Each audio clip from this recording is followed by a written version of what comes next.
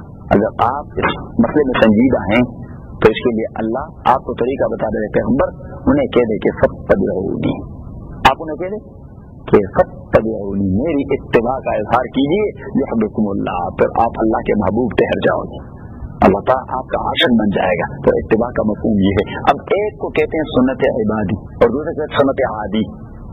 سنت عبادی مثلا ہم نے اب 2 رکعت سنت پڑھی، کیوں؟ اس لیے کہ عبادات کی سنت ہے. کس چیز کی سنت ہے؟ عبادات کی سنت. اچھا، اگر ہم نبی پاک صلی اللہ علیہ وسلم کی طریقے پر کھانا بھی شروع کر دیں، پانی پینا بھی شروع کر دیں.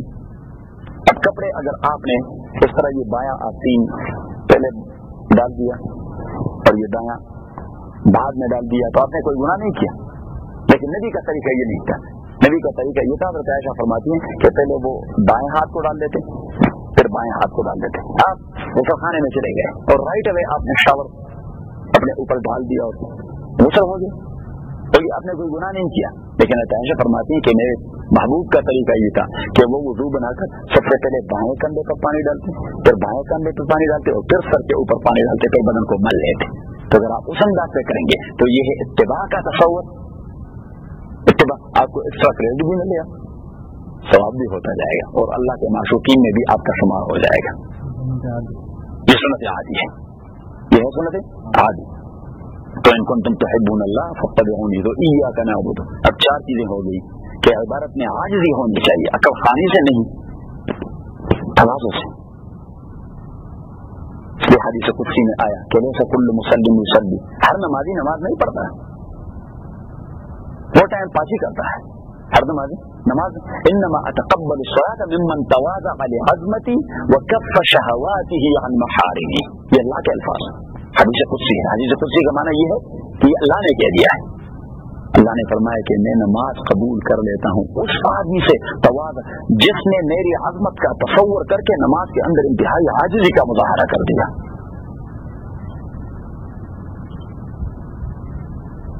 فرمایا وکف شہواتی عن محارمی، جس چیز کو میں نے حرام کر دیا اس نے اپنے نفس کو اس سے کنٹرول کر دیا.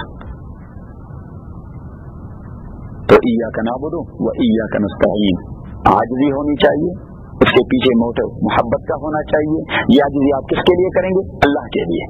اگر اللہ کے علاوہ وہ انداز آپ نے کسی اور کے لیے اپنایا، سجدے کا انداز آپ نے کسی اور کے لیے اپنایا، رکوع کا انداز آپ نے کسی اور کے لیے اپنایا، تو اسے شرک کہتے ہیں. کیونکہ تواضع کا یہ انداز، عاجزی کا یہ انداز یہ اللہ کے لیے خاص ہے. عاجزی کا آپ کسی پیغمبر کے سامنے بھی سجدہ نہیں کر سکتے، اسی کے سامنے بھی رکوع نہیں کر سکتے، کیونکہ یہ خصوصیت تو کس کی؟ اللہ کی. اور فی مطابعت النبی، آپ عبادات جو بھی کریں گے اسی میں نبی کے طریقے کو آپ ڈھونڈ پاؤ گے کہ نبی نے کس انداز سے کیا ہے. اگر آپ عاجزی بھی کر رہے ہیں، پیچھے محبت بھی کار فرما ہے اللہ تعالیٰ کا اور اللہ کے لیے کر رہے ہیں، لیکن نبی کے طریقے پر نہیں تو اسے بدعت کہا جاتا ہے. اس کا نام ہے بدعت. اب تو شیخ کے ماننے والے ہیں. شاہ قرآن تو بڑے آدمی تھے، وہ کہتے ہیں کہ بدعت بس کرتے ہیں، دعا کرتے ہیں ڈاکٹر صاحب. ایاک نعبد و ایاک نستعین. باقی کل انشاءاللہ الحمدللہ رب العالمین والصلاة والسلام علی رسول محمد وعلى صحبہ اجمعین. اللهم ربنا اصلح عاقبتنا في الامور كلها واجرنا من خزي وعذاب الاخرہ. خداوند ہمیں نبی پاک کے طریقے اپنانے کی توفیق نصیب فرما.